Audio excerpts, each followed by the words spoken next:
Good day, everyone. Today I'm going to show you how to solve quadratic equations, as well as quadratic inequalities and quadratic functions. So let's start with the first topic. Illustrate quadratic equations. First, let's ask ourselves, what is a quadratic equation? A quadratic equation, so let's just write that down,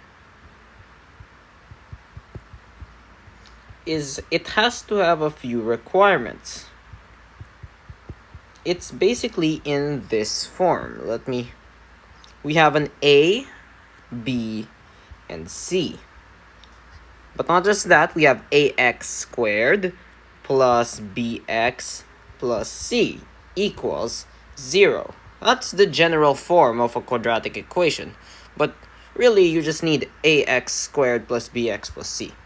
However, a cannot be equal to 0. Otherwise, that would turn it to a linear function. Other than that, it's as long as a is not equal to 0, it can stand on its own. For example, 3x squared is a QE. 3x squared plus 2x equals 0 is also a QE. And lastly, 3x squared plus 4 equals 0 is also a QE. Because as long as we have a is not equal to 0, it is going to be a quadratic equation. B and C can be 0 as well. And of course, a complete quadratic equation with a, b, and c is also 3x squared plus, let's say, 4x plus 5 equals 0. That is also a QE. So there, that's basically a quadratic equation for you. That's how you differentiate them from a non-quadratic function or equation. So that is check. So how do we solve these quadratic equations, you may ask? There are 4 methods listed down below.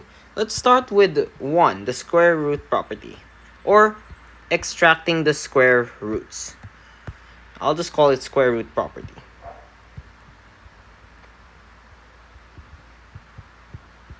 So what is the square root property?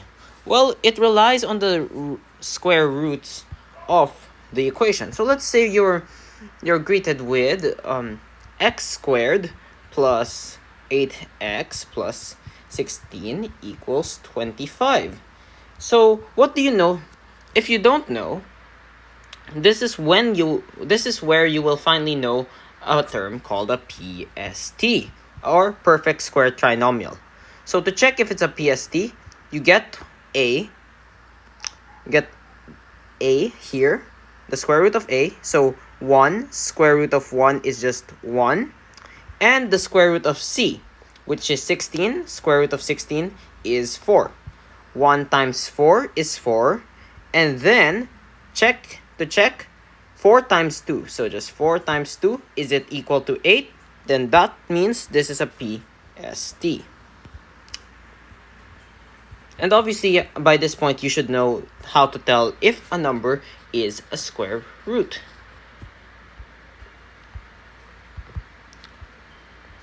So let's get the square root, shall we? So we can simplify this to x plus 4 squared, because x square root is just x, and then 16 square root is just 4, is equal to 25. So we just simplify it. And then we take the square root of each one. So x, so just x plus, so we take the square root now. After taking the square root, we just left with 5 plus minus 5 is equal to x plus 4. And then we can just transpose it, okay? So x is equal to minus 4 plus minus 5, which is equal to x is either equal to minus 4 minus 5, which is minus 9, or minus 4 plus 5, which is positive 1. That's a square root property for you. Take a moment to understand it. Okay, wait. I'll just add a square root. Anyway, let's continue with the second one. So we're only going to use the square root property if both sides are a square, obviously, or not really. But it's applicable as long as one of them is a square. How about factoring? So factoring is definitely one of the easier ones. Let's use this time 9x squared minus 30x plus 25. So in this case, we need to always check when factoring. We need to check if it's a PST because it will make stuff a lot easier. So we ask ourselves, what's the square root of 9? That is 3. What's the square root of 25? That's 5. 3 times 5 is 15. And 15 times 2 is 30. So yep, this is a PST. So we can just simplify it to, let's have the square root of x squared, so that's just x. And square root of 9, that's just 3. Square root of 25 is just plus, minus 5, because this is a minus sign right here. That's a minus sign, not a plus sign. Equals 0. And then we can just expand this. So it's actually just 3x minus 5 and 3x minus 5 again. And when we get a PST's factors or roots, it's a double root, which means there's only one root. In this case, it's 5 over 3 because you just put 5 divided by 3. So just 5 over 3 here. 5 over 3. And this is what you call a double root. However, not all of these are double roots. Let's try this one, for example. Let's try x squared minus 7x minus 8. So in this case, this is obviously not a PST because this is not a perfect square and this is a perfect square. So we can't use PST here. So we want to find two numbers actually that when we add them, we get negative 7, and when we multiply them, we get negative 8. So let's just find the factors of 8 first. So the factors are 8 and 1, 4 and 2. And then you want to ask yourself this in the test, okay? I want you to take these pairs, okay? So let's take 4 plus 2 first. So 4 plus 2 equals 6. So that doesn't equal negative 7. So it's not the answer. Or 4 minus 2 equals 2. So this pair cannot be used. However, let's try 8 and 1. 8 plus 1 is equal. Make sure to try the negatives as well. So negative 4 plus 2 and negative 4 minus 2. But that does not lead us with the correct answer. However, 8 minus 1 equals 7. So we really just have to flip the signs here. So we just change it to negative 8 and then plus 1. And as you could see, these two numbers, when multiplied, you get negative 8. And when you add them, you get negative 7. Finally, we just do x minus 8 and then x plus 1. And then find the roots by make equals 0. Just find the roots by what does x need to be here to make it 0? It's 8. And what does x need to be here to make this 0? It's negative 1. And that's it. So that's factoring and square root property. So let's just tick that off our list as well. And how about completing the square? Now this is a really tricky one, and it's much more applicable if b is even. I repeat, complete the square is much more applicable when b is even.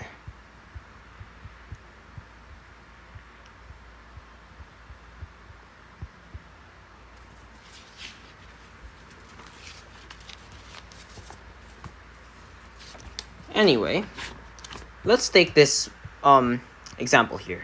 X squared minus 8x minus 11 equals 0. So it's obviously not factorable because 11 is a prime, so it's not factorable. Don't try that. So let's use the completing the square. How are we gonna do this? So let's first isolate these terms or transpose anything that doesn't include x to the other side. So we do x squared minus 8x equals positive 11. Because why? Negative 11 is transposed to the other side and you change signs. Now from here, you're supposed to use the PST rule that we use to fill in the blanks. Plus blank equals 11 plus blank. So you want this one to be a PST. So my method of doing this is just put 8 and then you want to ask yourself 1, right? This is 1 and the square root of 1 is just 1. And then what is the number here to make this a PST? Obviously you want it double. So 8 divided by 2 is simply just 4, right? And then 4 times 4 is 16. And that's how I get my PSTs pretty quickly. Once you master it, it's not really that hard. So now that we have our equation, we obviously don't want to change the value of the equation. So we just put 16 there, alright? Okay, now we can simplify this using our PST. We can just do x minus 4 because square root of this and square root of this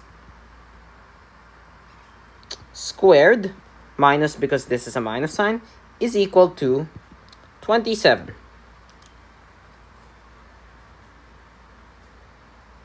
So we're almost there. Let's keep going. We want to get the square root of each side now, so we just get square root. Let's just put a square root here. We're left with x minus 4 is equal to plus or minus the square root of 27. And finally, you just transpose. You just transpose the rest, and you get x is equal to 4 plus minus square root of 27. And let's just notate that correctly. X is equal to, in these parentheses, 4 plus square root of 27 and 4 minus square root of 27. Don't have any space, so there. And that's the complete the square method for you. How about the last one? Quadratic formula. This is the universal equation that you can use to solve anything, really. So let's do it. What is the quadratic formula? So funnily enough, we've gone through a lot of questions, but what is the quadratic formula? So it's pretty complex at first, but you just have to identify the a, b, and c. X is equal to negative b plus or minus the square root of b squared minus 4ac all over 2a. Just make that. So this is the universal equation. And our equation to solve is 2x squared plus 5x minus 3 equals 0. So we just need to identify what a, b, and c are. So this is your a. So a is equal to 2. Your b is going to be this one. So your b is equal to 5. And your c is going to be this one, which is equal to 3. There you have it. There's your a, b, and c. Oh, sorry. Negative 3. Sorry. Negative 3. So now we just have to substitute, really. So let's take this slowly, shall we? X is equal to negative b. So if b is 5, that means negative b is negative 5. And then plus minus, let's do this, the square root. So b squared, we have b squared over here. So 5 squared is just 25. So let's just do this. 5 squared minus 4. And then AC, so A is 2. So we're going to put that in parentheses. And C is equal to negative 3. So we're just going to put that in parentheses as well.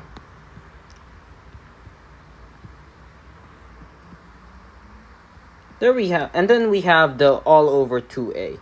So a equals 2, so 2a is equal to 4. And there you got it. It's now color-coded for you. Now let's simplify it. So first, let's change it. Let's simplify the discriminant. What is the discriminant? We'll discuss that later on, but the discriminant is just basically the one in the square root. So b squared minus 4ac. So that's 5 squared simplified is equal to 25 minus 4. However, we're doing this 2 times negative 3, so negative 6. And seeing as we do negative times negative is equal to positive, so it changes to 24 over 4. And then it just changes to x minus 5 plus minus square root of 49 over 4. And from here you can actually already get the answer here. So let's just simplify it now.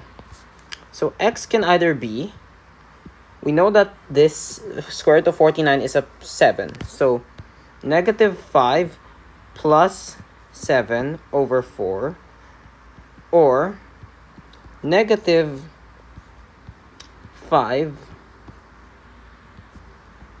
minus 7 over 4, which when you simplify it, this becomes negative 5 plus 7 is equal to 2 over 4, or just 1/2.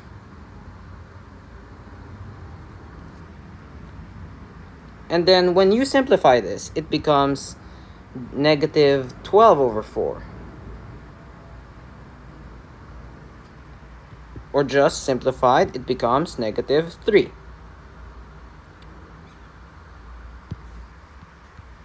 And that's all for the 4 types on how to solve the quadratic formula.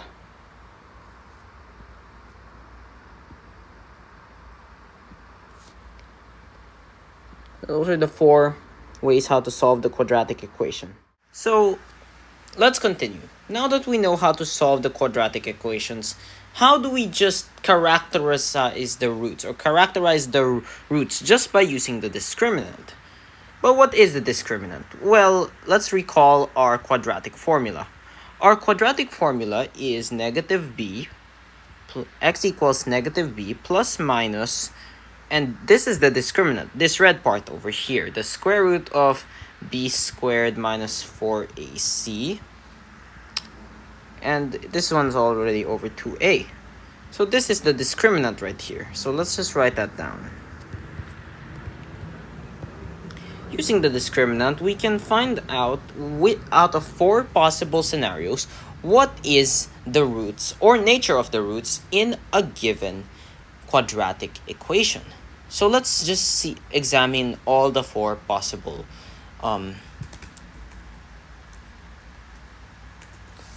the possible values of this discriminant.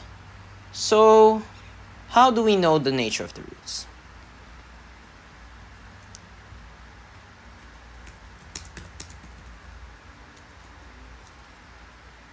Well, there are 4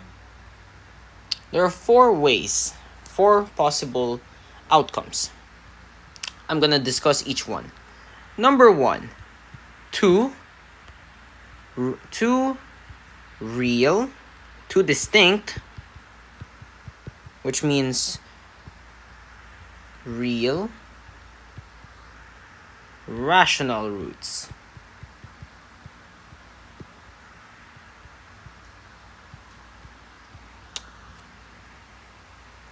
So how does this happen? A good example of this is that if the discriminant is a perfect square. Let's take the example of x squared minus 5x minus 14, for example. 14 equals 0, for example. So we just hop straight to the point. And we're going to check out what is the discriminant. So the discriminant is, like I said, b squared minus 4ac. So negative 5 squared is just 25 minus 4 in parentheses 1 and negative 14. So when you multiply this, it becomes 25. And since it's negative 14 times negative 4, this becomes positive. And that becomes plus,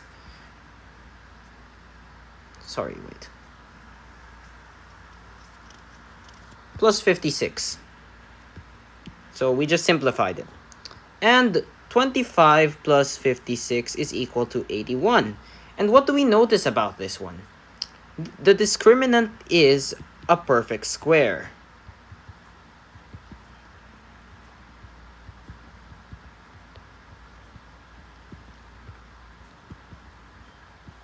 And that's when you can tell if the discriminant is a perfect square, it becomes a two distinct real rational roots.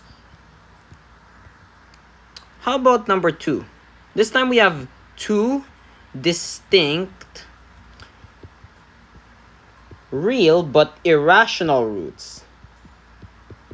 How does this happen, you may ask? Well, it happens when the discriminant is positive but not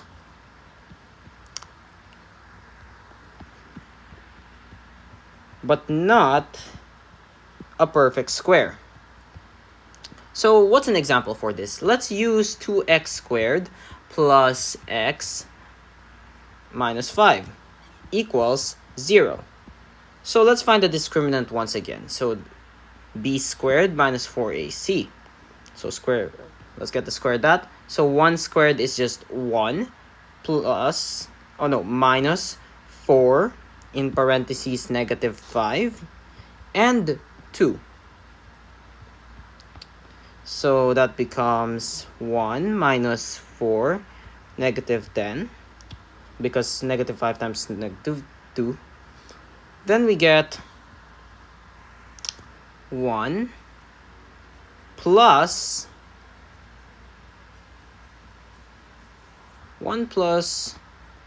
40, because we have 1 plus 40 here, it becomes 41. And as you could see, the discriminant it's not a perfect square, but yeah, it's still going to be a irrational root. Two distinct real irrational roots. So discriminant positive non-square.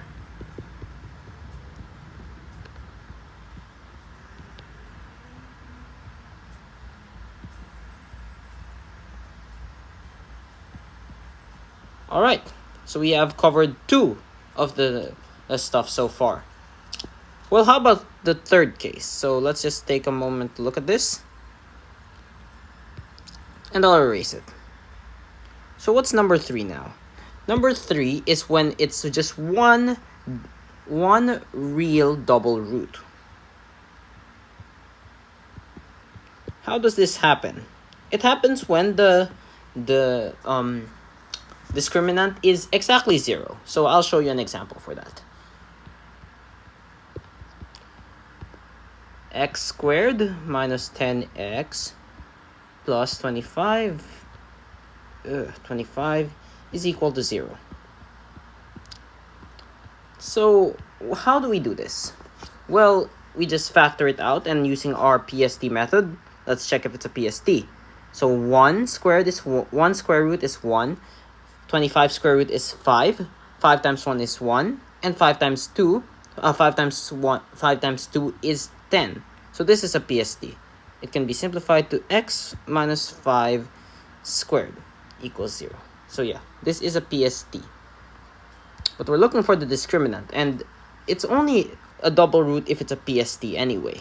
So let's just solve for the discriminant. So that's negative 10 squared is 100 minus 4, 25, 1. So that's just 100 minus 100, which is 0. So yeah, discriminant 0.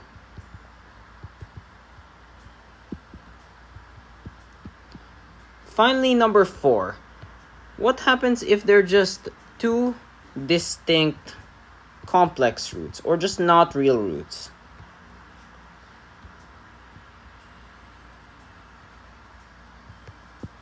So it happens when the discriminant is negative. Let's give you an example here. 4x squared minus 9x plus 7 equals 0. So we're going to solve for the discriminant once again. Negative 9 squared is just 81. And then we have minus 4. And then we get 4 and 7. Because there we go. And then we get 4 and 7. That's just 81 minus 4 times 28. And when you do this, we get 81 minus 112. And you see this? We get a square root of negative 31, aka discriminant equals negative.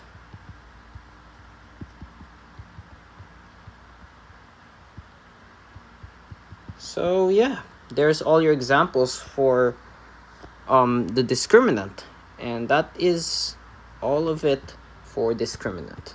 So we can take this off our list.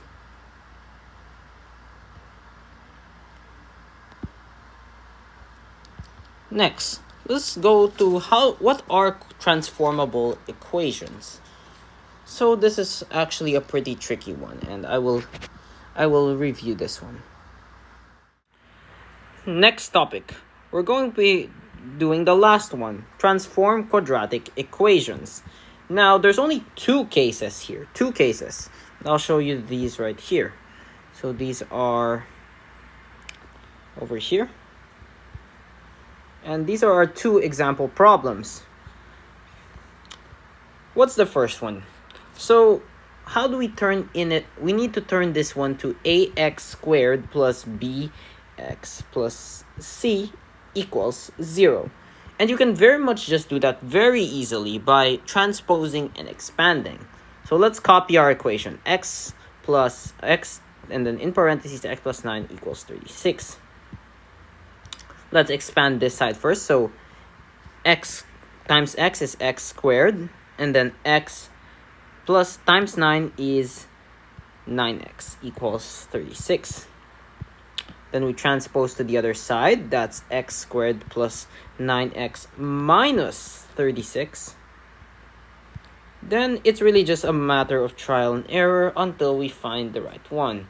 So clearly we have to subtract something. So let's just list all the factors of 36. So we got 36 and 1, 18 and 2, and there we have it. 12 and 3. Because 12 minus 3 is 9. So we can use 12 and 3 here.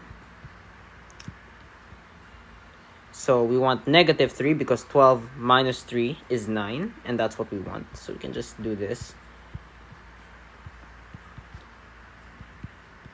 And then therefore our roots will be x is equal to negative 12 or 3. Remember, we need to turn this one into 0. Okay, we need to turn this one to 0. That's why we got this one. So pretty straightforward enough, okay? This one's really easy. However, this one, it's probably gonna get you when you're in a test. But I'll try my best to explain. We're gonna introduce a new topic here called the LCD, or least common denominator. We just have to multiply all of these different ones. So that's just going to be 2, then x minus 4, and x. So we get 2, and then x. 2 times x is 2x, and then 2x, 2 times negative 4 is negative 8. And then we just multiply everything by x. We get 2x squared minus 8x.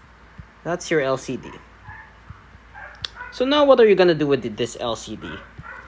We have all these new denominators here, right? We're just going to replace everything, but we'll also have to do some modification to the numerators as well. So we put 2x squared minus 8x, and then we just do that again, 2x squared minus 8x. And again, on the other side, 2x squared minus 8x. Now you want to question yourself this. We got 1, and then copy everything, right? 1, 6, and 1. Now, originally, this first one was just 2. So this was originally just 2.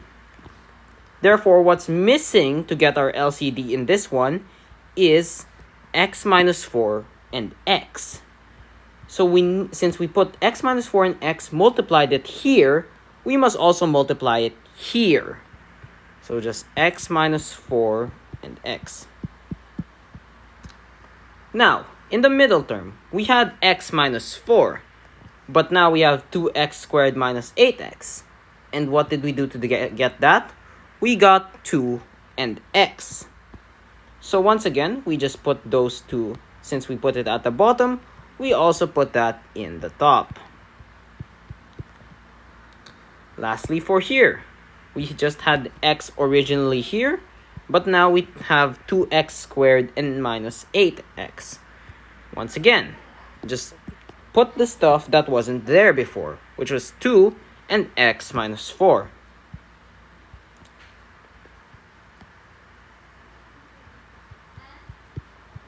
Now it's really just simplifying everything. Let's take this one at a time. And by the way, since they have all the common denominators, you can just cancel them out. So 1, x minus 4, and then x, right?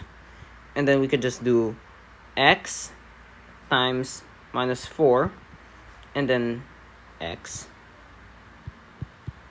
because 1 did nothing.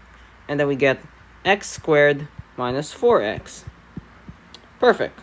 We have one of it here. So I'm just going to organize my solution a bit more.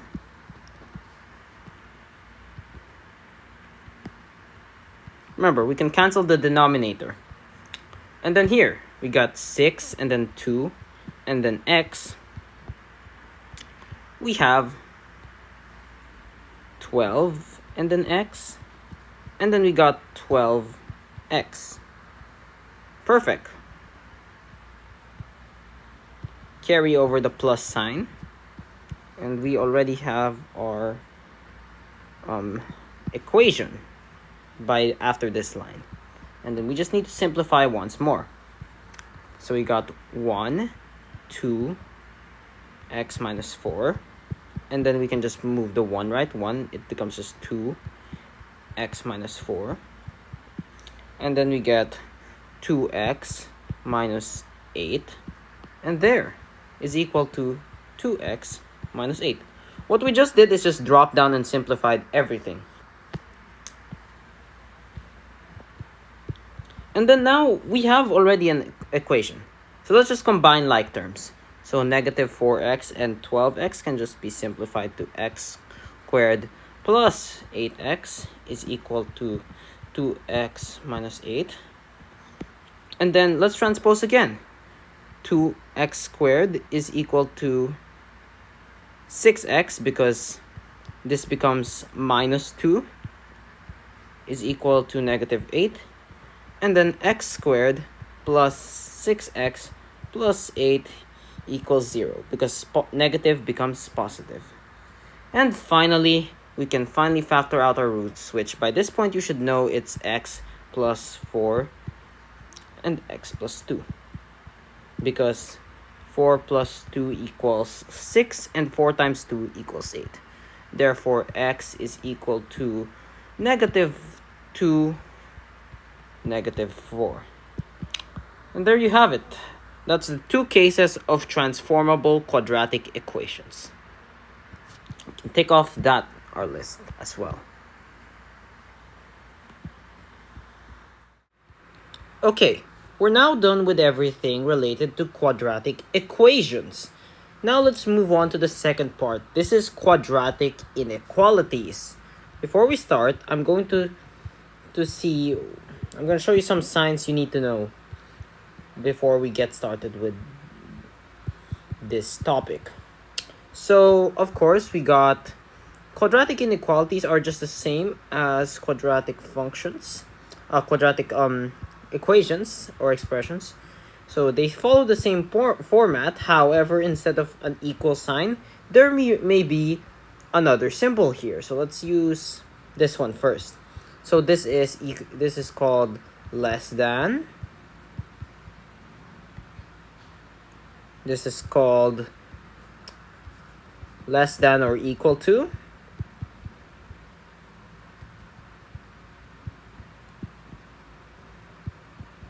And this is greater than, obviously. And of course, we can't forget greater than and equal to.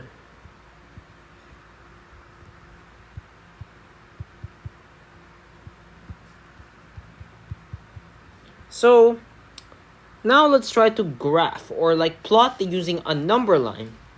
And we're going to cover already these two. Solve quadratic inequalities using the test point and sign chart method.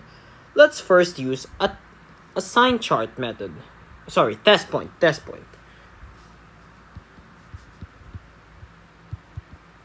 So I prefer this one, but however, we need to learn both of them because we have to learn them all.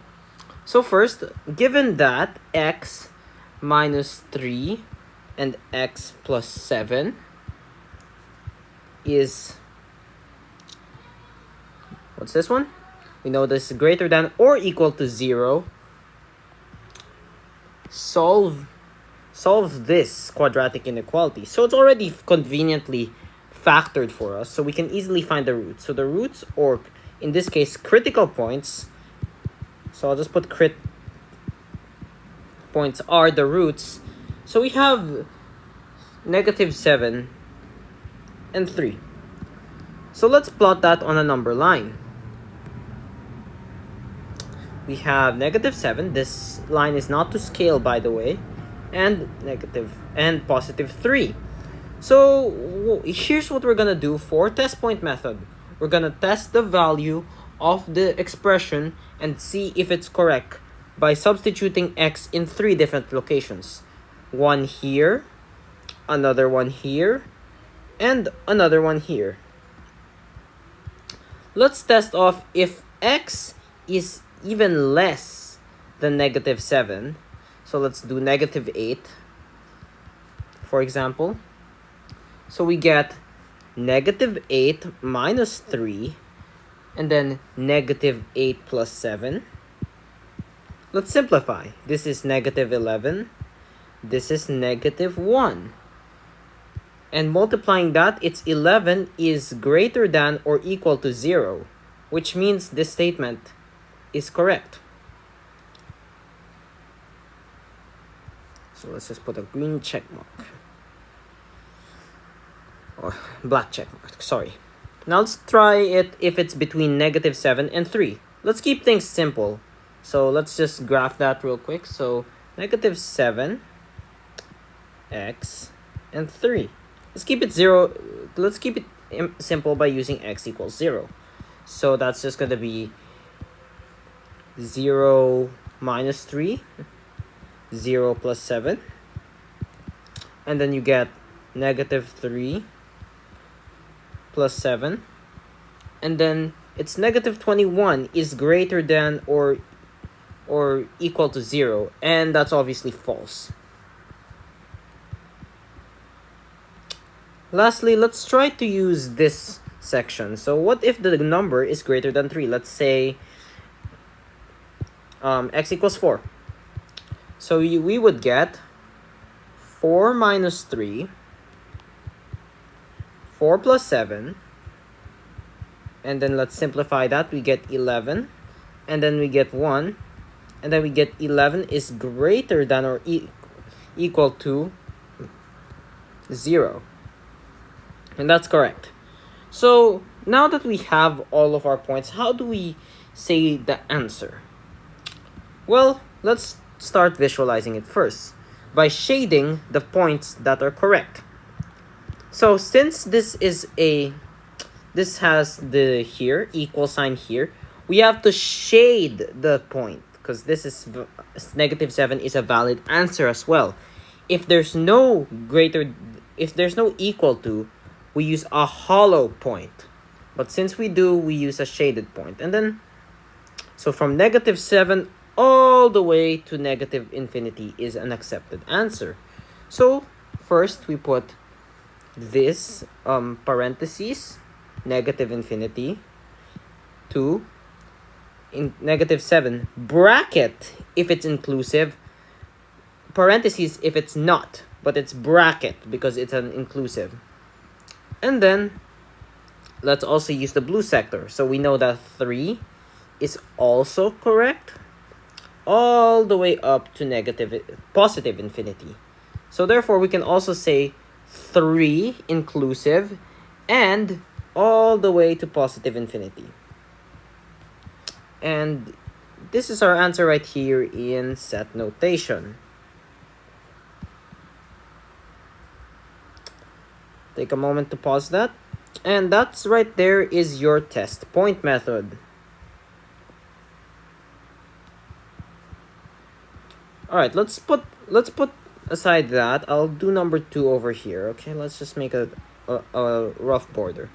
So number 2 is sign chart method. It's a bit different. For sign chart, let's use another example here. Let's do x squared plus 10x plus 24 is less than 0. So how do we do sign chart method? Well, we have to first factor the expression here. So we should know how to factor by now. So just list.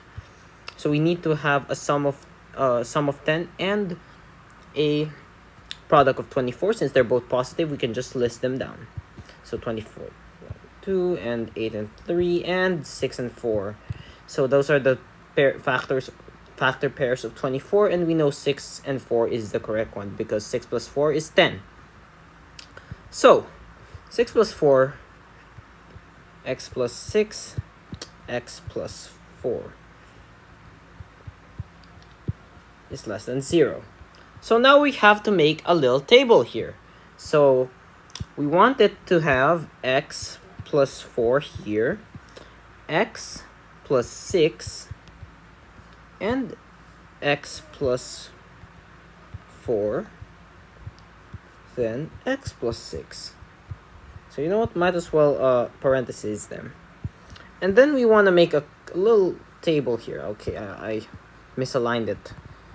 I need to rewrite it, sorry.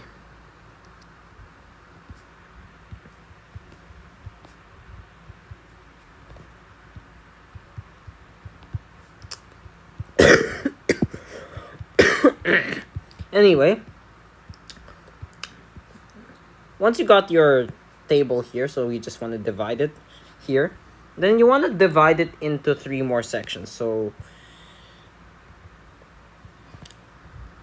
what are we gonna do now? So your table should look something like this. We need to identify the critical points first. So what are the roots here, or crit points? So we have -4 here and -6 over here.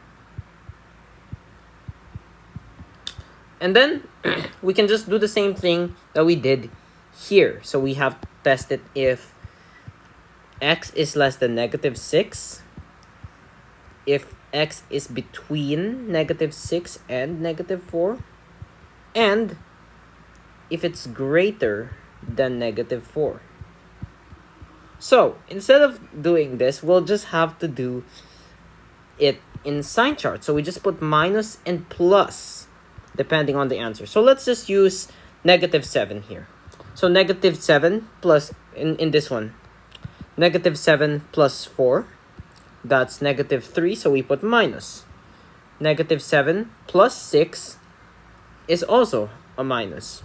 However, minus and minus make a positive. So that's why we have positive here, because this is negative and this is negative. Negative times negative is positive. How about if it's between -6 and -4? Let's do -5. -5 plus 4 is still -1. However, -5 plus 6 is +1. Negative times positive is negative. How about if x is greater than -4? So let's do 0 just for starters. So 0 plus 4, positive. 0 plus 6, positive. And obviously, this will also be positive. Now, what are we looking for? We want this number to be less than 0. So we want this equation to be less than 0. And the only way we can make this less than 0 is if the number is negative. So, which has a negative sign out of these three at the bottom is the correct answer. So it's negative. So we're going to do that in set notation. So it's just going to be -6, parentheses -6, and parentheses -4. X is equal to, there we go. We don't use brackets because there's no line beneath here. And that right there is another one down. That's the sign chart method for you.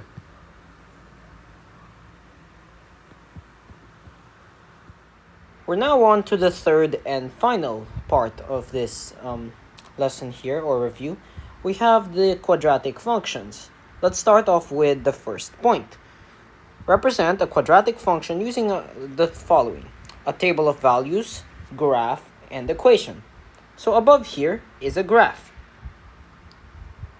This is the graph of this equation, which we'll simplify. And this is the table of values.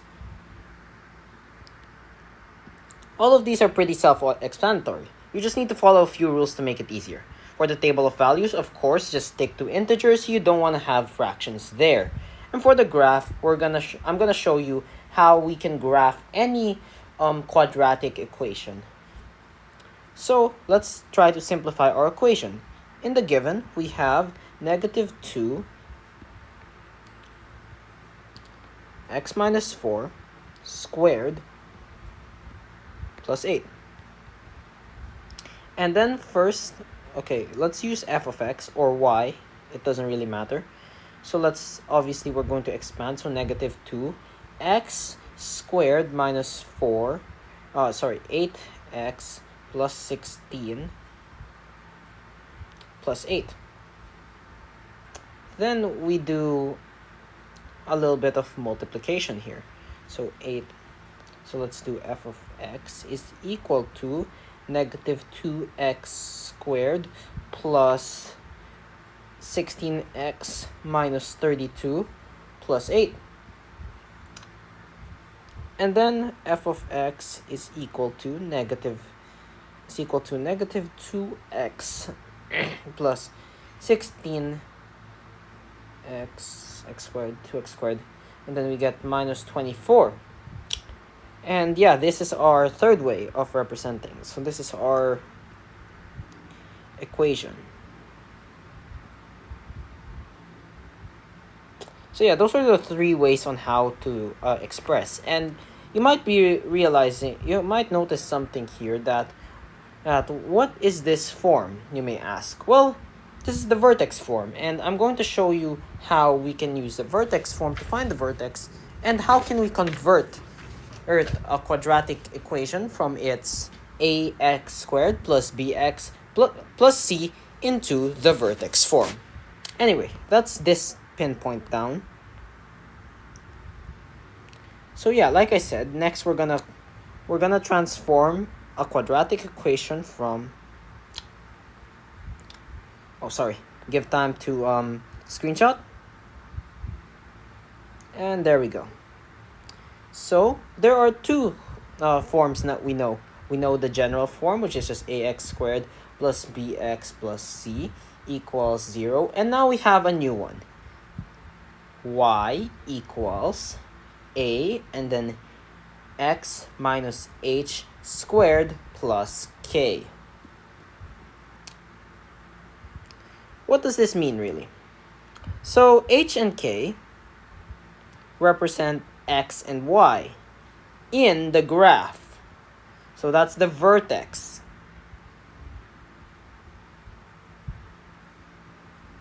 However, flip h.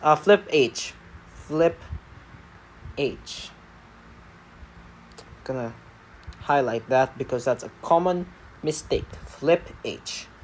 So let's try this new method. So it's a 5-step process, okay? I'll take you through each one of them.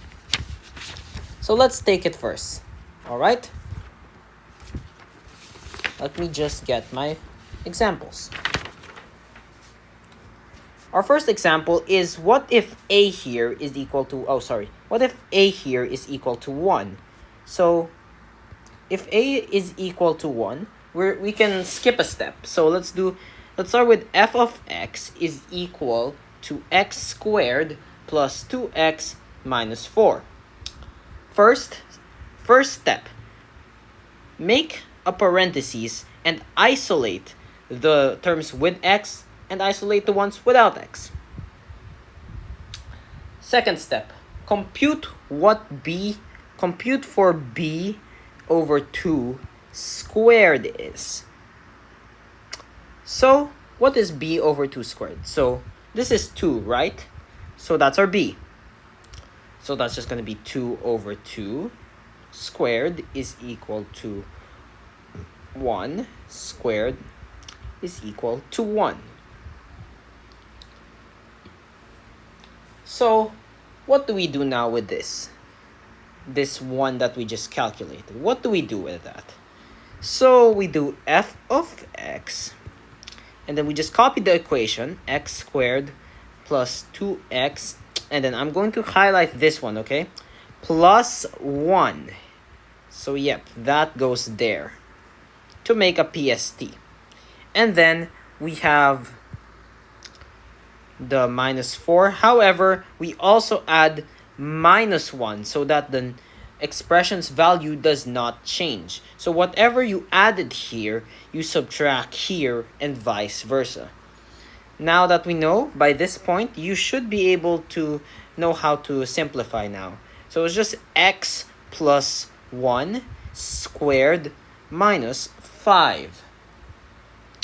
And then, yeah, this is already the vertex form. However, the vertex in itself is actually negative 1 because remember, flip the sign of h, flip the sign of h. I'm going to reiterate that. And minus 5. So just keep the sign of k, keep the sign of k. You can use this form later. So take a moment to just look. What if a is not 1 though? What if a is something else? Sorry. Well, we have an extra step to do, but it's not any harder. So let's take another example. Let's try... Sorry. F of x is equal to 2x squared minus 4x plus 7. So it's going to be a little bit more complex this time. However, it's still mostly the same. Our first step is to not isolate the terms immediately, but we must isolate a first. So that's 2. So we put the 2 here. And then what's 2 divided by 2 is just 1. So we put x squared here. And then negative 4 divided by 2 is just negative 2. So negative 2x plus 7. Once again, this time we're gonna compute for a different b. So last time we computed for this b, this time we're just going to compute for this b. So it's now -2 is our b. Therefore, -2/2 is equal to -1 squared is equal to 1. And once again, f of x, copy the equation, 2x squared minus 2x plus 1 and plus 7. However, a common mistake is that you would just carry the plus 1 here. Wrong. And in this case, -1. You'd carry the -1 here, but that would be wrong. What you should do first is, before you carry the plus 1, 1 times 2. So that's 1 times 2 is 2, and then flip 2, it becomes -2. And then you just simplify from there. F of x is equal to 2x minus 1 squared minus 5. Plus 5.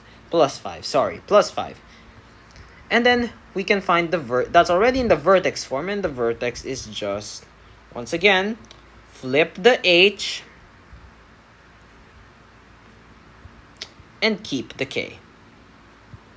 And that's the two cases for transforming quadratic functions. If transforming into vertex form, if a equals 1 and if a is not equal to 1. So let's just tick this off our list.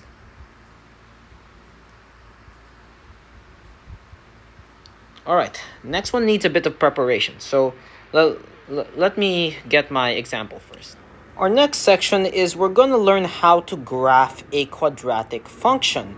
So suppose this shows up on the test and you don't really know how to solve it. Well, let's first use the vertex form. So this is already in its vertex form, and we know that we should, 1, flip the h, so that's 3, and keep the k, so that's -4 for the vertex. So that already is our vertex. That's just 3, -4. So we can plot that in. 1, 2, 3, -4. We can even put that down for safety.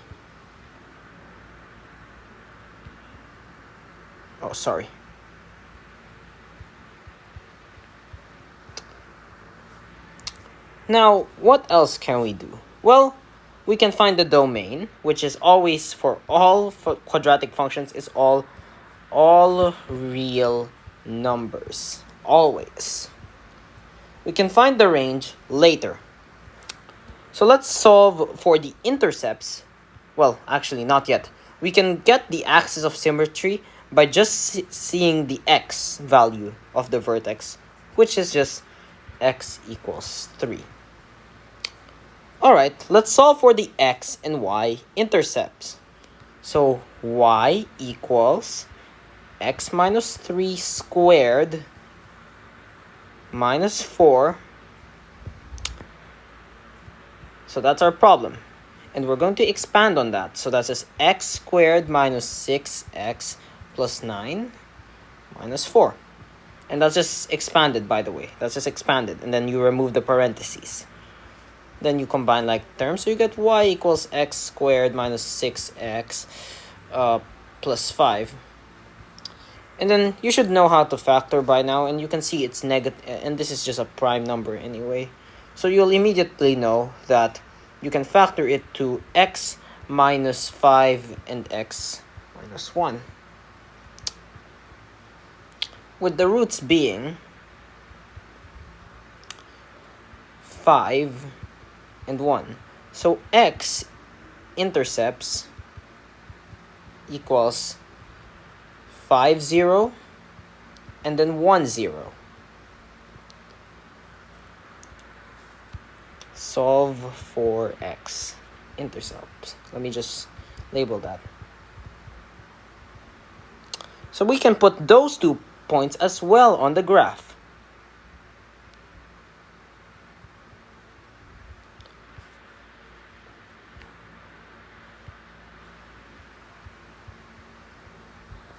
Now we need 5 points to at least graph a quadratic equation. Let's solve for the y-intercept now. Oh, I can just put this as well.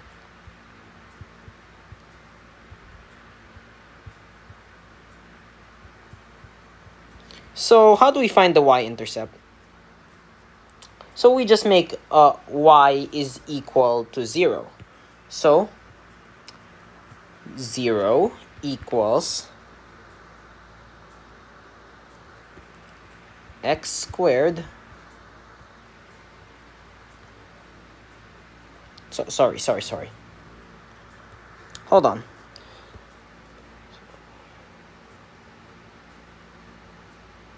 Oh, we make x 0, sorry. Y is equal to, so x is equal, so intercept, right?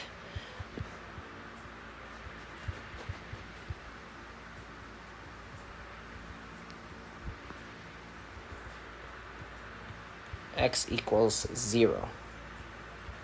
0 squared minus 6, 0. Yeah, 6, 0 plus 5. Because we're going to use this one, remember? When you solve for the y-intercept, you use this one. The one that's after expanding and simplifying. So you get y equals 5. That means y-intercept equals 0 and 5. We can just plot that in. And you've already found 4 out of the 5 points. And to find the 5th and last point, you just need to use the axis of symmetry. So how do we apply that? Well, take 1, 0 here. And count how many units we went to the left. That's just 1. And count how many units we went up. 1, 2, 3, 4, 5. So we just want to mirror this movement into here. So we go 1 unit to the right this time, but still keep going up. And then we just find that coordinate. And since we went from 5 plus 1, that's 6. And so we want it aligned here. That means this is our 5th point. And we could get our 5th point, which is 6, 5. And that really is it. You have all the 5 points, which means you can graph down this equation in the grid. And there it is. That's how you graph the quadratic equation. And then you have also given all the information.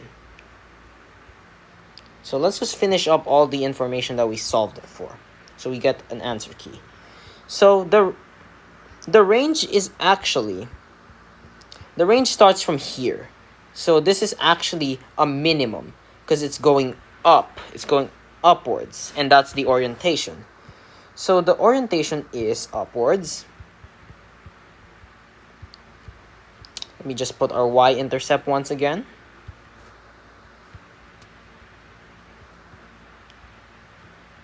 Correct? Yep.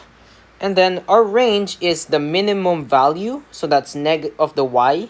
So that's negative 4.